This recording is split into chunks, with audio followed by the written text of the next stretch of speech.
शब्द रचना पाठ 6 उपसर्ग प्रीफिक्स।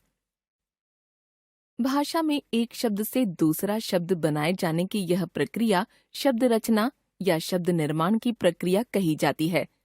जैसे गुण शब्द में दुर उपसर्ग जोड़कर हम दुर्गुण शब्द बना सकते हैं, तो वान प्रत्यय जोड़कर गुणवान शब्द तथा गुण एवं दोष शब्दों के समास या मेल से गुण दोष शब्द भी बना सकते हैं। अतः यह कहा जा सकता है कि शब्द रचना की प्रक्रिया मुख्य रूप से 3 प्रकार से हो सकती है। उपसर्गों के द्वारा शब्द रचना, उपसर्ग जमा शब्द जैसे प्र जमा योग प्रयोग, अव जमा गुण अवगुण। प्रत्ययों के द्वारा शब्द रचना, शब्द जमा प्रत्यय जैसे गरीब जमा ई गरीबी, लड़का जमा पन लड़कपन। समास द्वारा शब्द रचना, शब्द जमा शब्द जैसे पुरुष जमा उत्तम पुरुषोत्तम, स्नान जमा गृह स्नान गृह। उपसर्ग के द्वारा शब्द रचना, उपसर्ग। उपसर्ग भाषा के वे छोटे छोटे खंड या शब्दों के अंश हैं जो शब्दों के आरंभ में लगकर नए नए शब्दों की रचना करते हैं। इन शब्दांशों या उपसर्गों का एक निश्चित अर्थ तो होता है, परंतु इन्हें हम शब्द नहीं कह सकते, क्योंकि इनका प्रयोग स्वतंत्र शब्दों की तरह से नहीं किया जा सकता। देखिए नीचे दिए गए उदाहरण।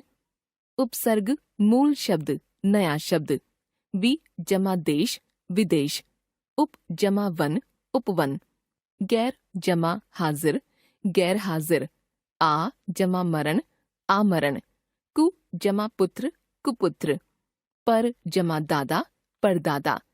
ध्यान रखिए, उपसर्ग शब्द नहीं है बल्कि शब्दों के छोटे छोटे अंश हैं।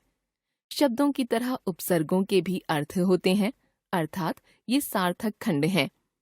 उपसर्ग शब्दों की तरह अलग से स्वतंत्र रूप में प्रयुक्त नहीं हो सकते, ये भाषा के बद्ध रूप हैं। उपसर्ग हमेशा किसी शब्द के आरंभ में लगकर नए शब्द बनाते हैं। उपसर्गों के भेद।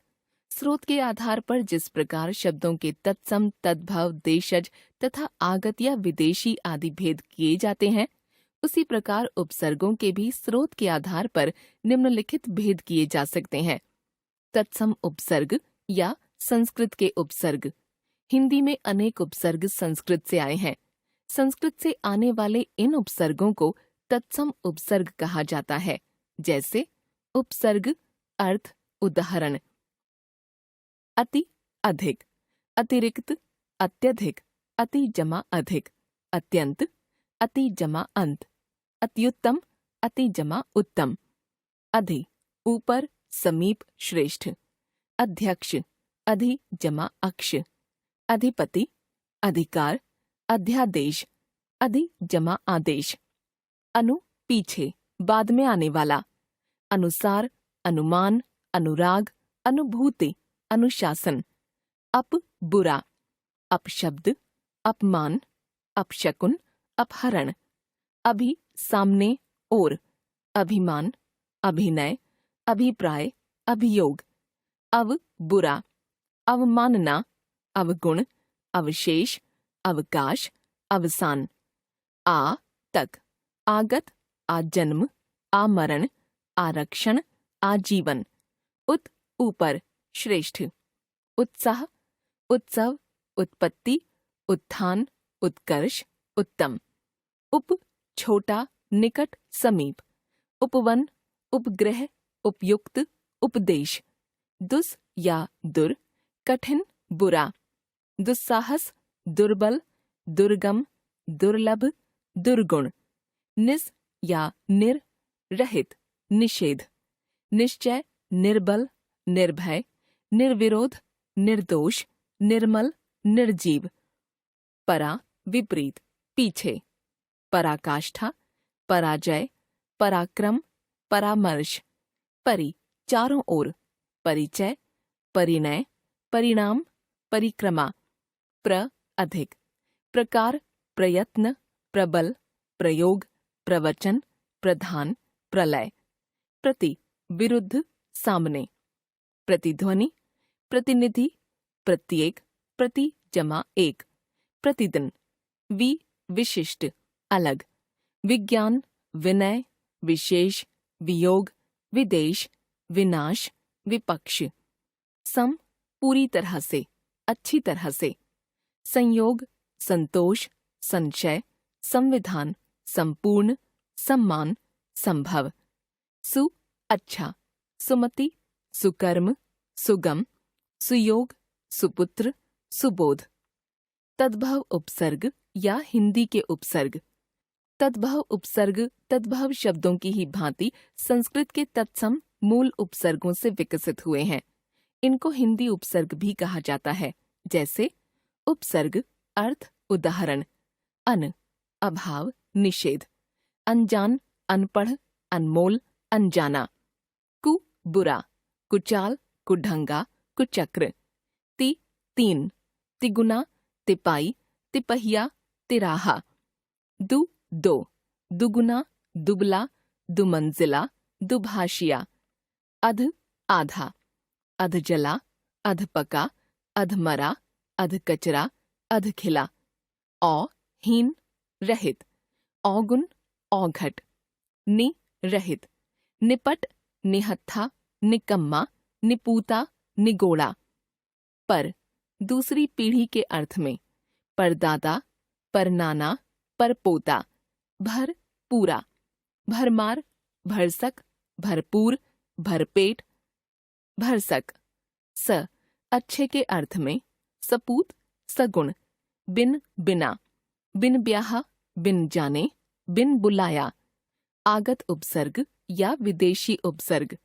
जो उपसर्ग विदेशी भाषाओं जैसे अरबी, फारसी, तुर्की आदि से हिंदी में आए हैं, वे विदेशी उपसर्ग कहे जाते हैं, जैसे बा, साथ, से। बाकायदा, बावजूद, बाइज्जत, बासलीका। बे, बिना। बेखबर, बेरहम, बेईमान, बेइज्जत, बेकाबू, बेगुनाह। बद, बुरा। बदमाश, बदनाम, बदकिस्मत, बदतमीज, बदबू। खुश, अच्छा। खुशकिस्मत, खुशखबरी, खुशबू, खुशहाल।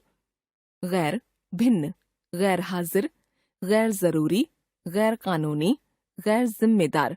ना, नहीं। नादान, नालायक, नासमझ, नाराज, नामुमकिन। ला, नहीं, अभाव। लापरवाह, लाचार, लावारिस, लापता, लाजवाब। हम, साथ, समान। हमराही, हम सफर, हमराज, हमदर्द, हमशक्ल, हमजोली। उपसर्गों की तरह प्रयोग में आने वाले संस्कृत के कुछ शब्द या शब्दांश। कुछ शब्द या शब्दांश संस्कृत में समास रचना में प्रयोग में आते थे, हिंदी में आकर ये भी उपसर्गों की ही तरह प्रयुक्त होने लगे हैं, जैसे अ, निषेध, अपराजित, अभाव, अज्ञान, अनाथ, अधर्म, अचल, अहिंसा, असुंदर। कु, बुरा, कुदृष्टि, कुपुत्र, कुरूप, कुपात्र, कुकर्म। सु, अच्छा, सुलभ, सुयोग, सुपुत्र, सुपात्र। अंतर या अंतः, अंदर। अंतर्राष्ट्रीय, अंतरात्मा, अंतःकरण, अंतःपुर। सत, अच्छा, सत्पुरुष, सत्कर्म, सद्गति, सदाचार।